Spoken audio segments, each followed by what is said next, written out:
Hello, future Molly here. Welcome back to Living with Dyslexia Part 2. So the original video that I had filmed for Living with Dyslexia was like an hour and a half long, so I found sort of a natural break in the video and split it. So after you see this clip, I will carry on from where the last video sort of cut off. If you can't remember what happened or you didn't see the first part of the video, I will link it down below for you guys. I would link it up in the top corner, but I don't know how to do that, so I'm not going to. And please enjoy. Please remember to subscribe and like, and please share this video with people that also have dyslexia. If you know somebody who has dyslexia, or you do yourself and you had a similar experience or a really different experience, I'd love to hear from you, and I'd love to hear how your experiences shaped who you are. Thank you for watching, and thank you for sharing, and I will see you guys in the next video. Kwaherini. Secondary school. Now, like I said, when I got to secondary school, I already hated school by the time I got there. However, like I said, actually I lied, I met two people in secondary school with very similar strands of dyslexia to me. One of them I met right away. I'd known from like one of the first days of secondary school. The other one I did not meet till about year 10 of secondary school, so I went through the first couple of years of secondary school not really knowing her. So I lied, I actually know 3 people with very similar strands of dyslexia to me. When I first got to secondary school, I was like, this is going to be different now. I am not going to let them put me in classes where the work isn't challenging, and I'm going to stand up for myself and fight for myself. And they did. They did put me in the bottom set for everything except science. And I did not like it, and I used to argue it and fight it until there was, I cannot remember the teacher's name, and she said to me, we are doing the same work that they are doing in the other classes. You're not doing any different work. We're just taking it slow. We're doing it at a slower pace. We're doing it in a chilled out environment because it is going to be easier for everybody to learn. She said to me, I know that you can do the work, and I know the work is not hard for you, but I can't put you up there with the other people because you are going to get lost in the class. That's all I needed. If somebody had explained that to me when I was younger, I mean, I might have fought it, and I mean, if it was true, it wasn't true. In primary school we weren't doing the same work, but because she had told me that, something clicked in my brain. I realised that it's okay to be separate from everybody else, and it's okay to not have to do things with everybody in your form, because this is helping you be you, and that's better. It's a lot better. It was annoying because it was almost every single subject, and a lot of people were like, where did you go? How come you don't get to do subjects with us? Because I'm special. That's why.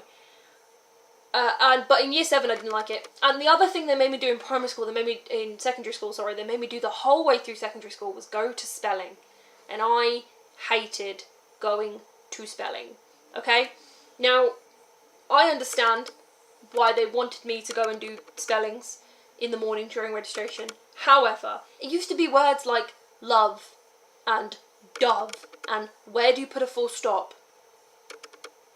I know how to do those things. I'm not stupid, I know how to do that. And that used to really bother me because I was back at primary school where it wasn't challenging. Why would they give me words? I know how to spell, this isn't helping me. To the TAs at the base. The base is the place in my secondary school, and that's where the special needs kids would go. Or kids with learning difficulties, that's where they would go. And I would like to apologise to the TAs, are they called TAs? I don't know the term. The ladies that worked up in the base, or the ladies that had to come and get me from spelling, come and pull me out of registration almost every day. I'm sorry, I know I was awful, I know I was terrible, and I was awful to you, and I made your jobs very difficult. I'm very sorry.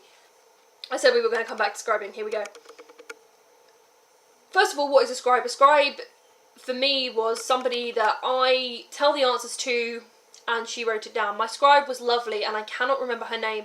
Christina, if you are watching this, please, please, please message me and let me know what my scribe was called, because I've forgotten. I think it began with a T, but I really can't remember, and I feel awful. But she was lovely. My scribe was lovely, and I had the same scribe. I had a scribe for year 6. I was the first person that they did scribes for. And then for my year 6, no, for year 7, sorry, not year 6. I didn't go to secondary school for year 6. For year 7, I was the first person that had a scribe for that. And then I had one for my GCSEs and all of my A-levels.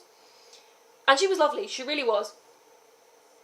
So what happened was, I would read the question, I'd read the question aloud for me and my scribe, and she would write down my answer.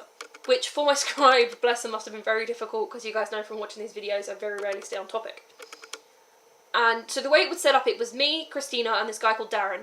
And the 3 of us had scribes, and we'd go to a classroom, and we would sit in the separate corners of our classroom, and we would talk our exams to the scribe. The incredible change that you saw from a mock exam I did in class, the mark I got on that, to the incredible marks I used to get on properly scribed exams, they were phenomenal, the difference. And the biggest difference is in my A-levels. I did drama for A-level, and when I did drama A-level, you had to do a physical piece and 2 exams.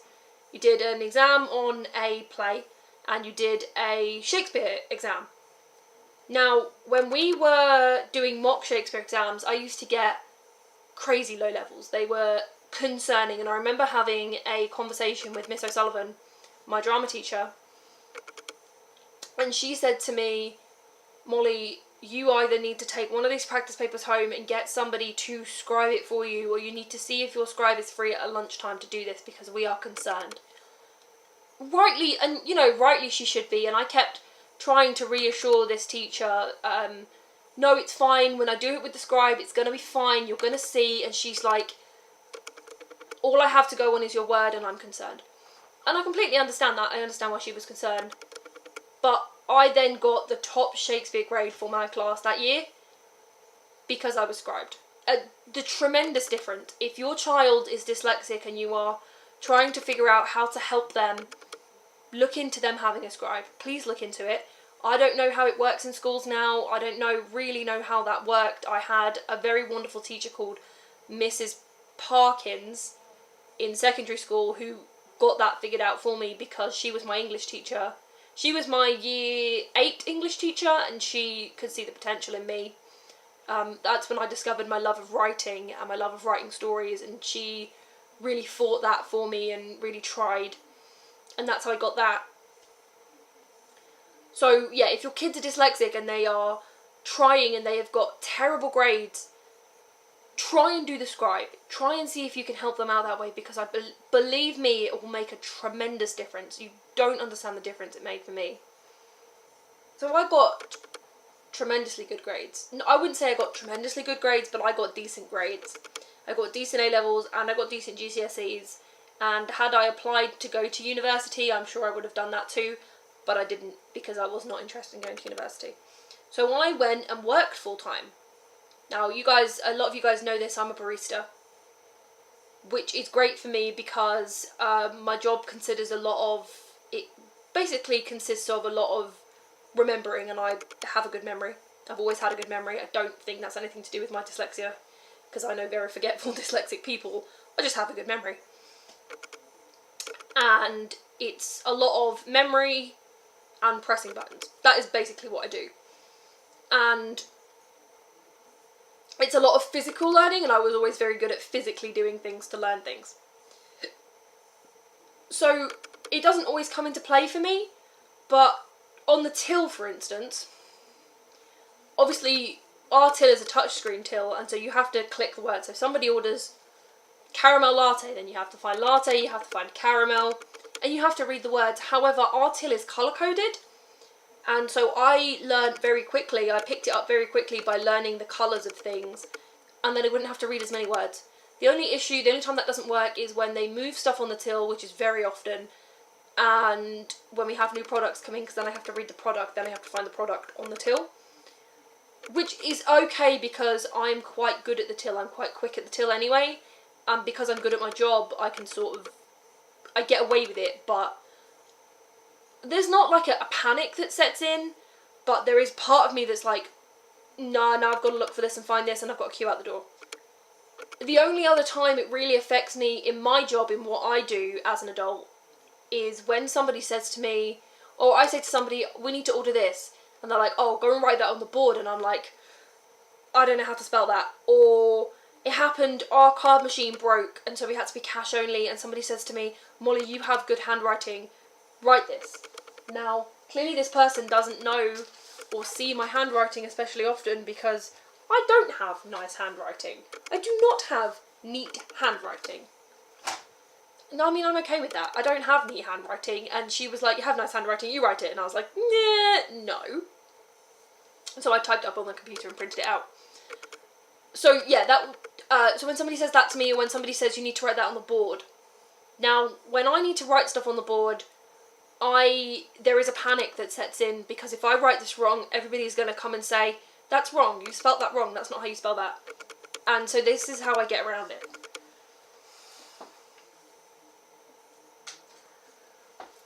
This is how I get around it. With my phone and Siri. Siri is incredible. For people like me who have dyslexia, and people with any sort of learning difficulty or learning disability, Siri's great. And Alexa, we have an Alexa now, and she's amazing too, she does the same thing. You guys that hate on Siri and Alexa because you think they're stupid, or you think they're AIs, you think they're taking over the world, just take a minute to think about how wonderful they are to people that can't function on their own, or have problems in themselves that they can't control. It's just part of who they are. Think how wonderful that is. So for instance, say I was trying to spell the word responsibility. I don't know how you spell responsibility. So all you do is you press the middle button. You guys know how Siri works. How do you spell responsibility? Responsibility, R-E-S-P-O-N-S-I-B-I-L-I-T-Y. So not only does Siri spell the word out to me, it then gives me the word on the screen and a slight definition of the word. So if I am A, using the wrong word, I'll know about it, or B, Siri has picked up the wrong word, because I know sometimes they can be a pain in the arse. I can see, oh, actually that's not it, and then you try again. And then the word comes up on the screen. So if I am sending a text message, I just copy and paste it into the text message, and it's gone. I don't even have to worry about that. And sometimes, so if I have to write, somebody says to me, oh, Molly, can you put a note in the group chat that we don't have any sugar? Or something silly like, you can't use this thing for this. So all I would say is, so I would go back into Siri and say, Siri, make a note. What do you want it to say? Don't put anything in the back fridge, it's broken. Okay, I created a note. Don't put anything in the back fridge, it's broken. Now, that's in my notes, and now all I have to do is go into my notes screen, and then you just paste it into your WhatsApp chat. And nobody is none the wiser that I had no idea how you spelt the word fridge. And I realised most of the words in that sentence I could have spelt, but it's just easier to say, Siri, make a note, and Siri will do that, and I just copy and paste it into the chat, and I've saved myself 12 seconds. Now,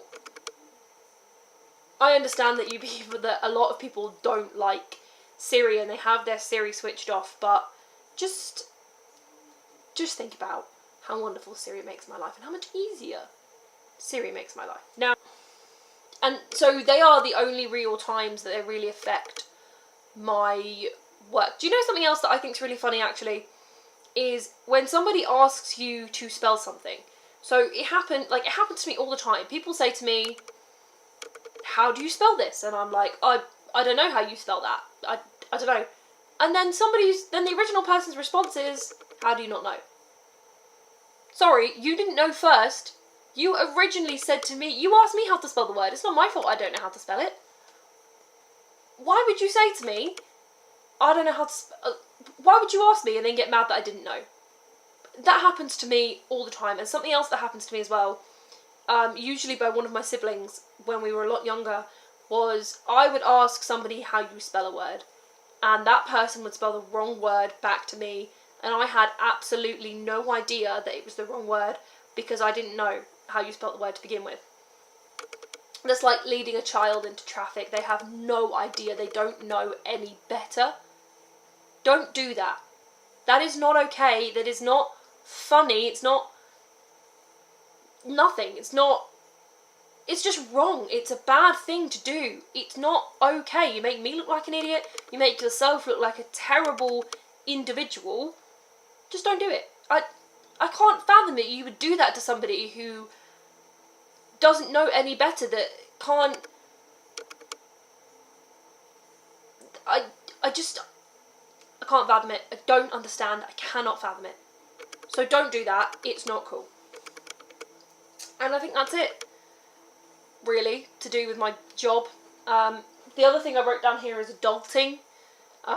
So for instance, like money management. I used to be very good at managing my money. At the minute I've got the treat yourself mentality, so I'm spending my money quite a lot, but I've always been quite good at managing my money. I can drive my car.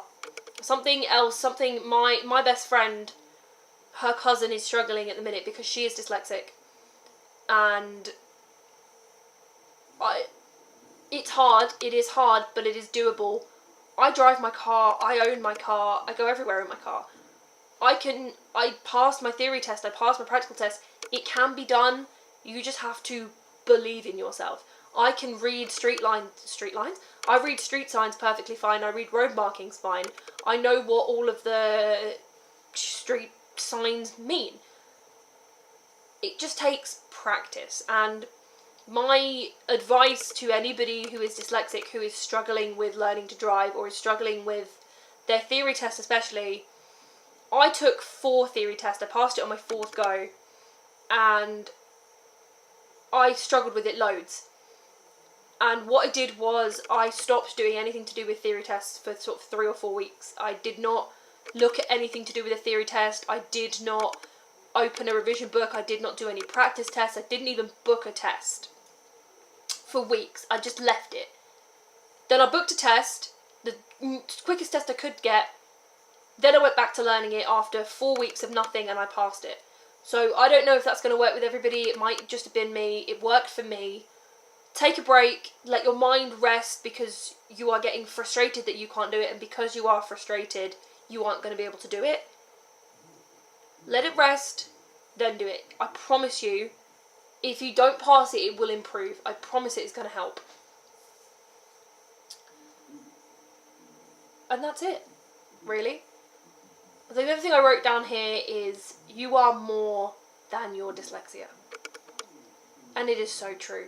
To any young children who are watching this, any young adults who are watching this, any teenagers, any adults, anybody who is watching this video, you are more than your dyslexia. You are far more than society tells you you are. You are not stupid. You are not lazy. You are not slow.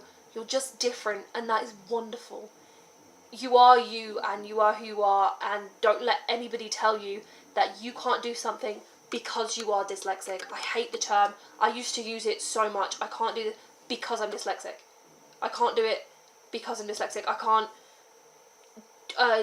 the lovely girl I work with, when we first started working together, she said she was not going to be able to do the till because I'm dyslexic. She's now amazing at till. Okay? Do not let your dyslexia rule your life. Do not let society tell you because you have a learning disability you can't do this. Tolkien. I have Tolkien books sitting on my shelf. I have 2 actual novels sitting on my computer. One of them is waiting to be proofread. The other one is waiting to be finished. One of them is 12,000 words. The other one is 8,000 words. And I am so proud of them. And I wrote them for me because I enjoy writing. The red notebook, this red notebook, do you know what I originally brought this for? For fan fiction. The whole front of this red notebook is a handwritten fanfic that I wrote. And it's actually not bad. I'm not publishing it. But it's not bad. Because I've never let anybody tell me what I can't do. lost reference in there if you got it. I never let anybody, after a while I realised that I am in charge of who I am, and I am not going to let nasty, horrible children who don't understand, and I am not going to let teachers who have better things to do, and I am not going to let society tell me who I am. Please don't.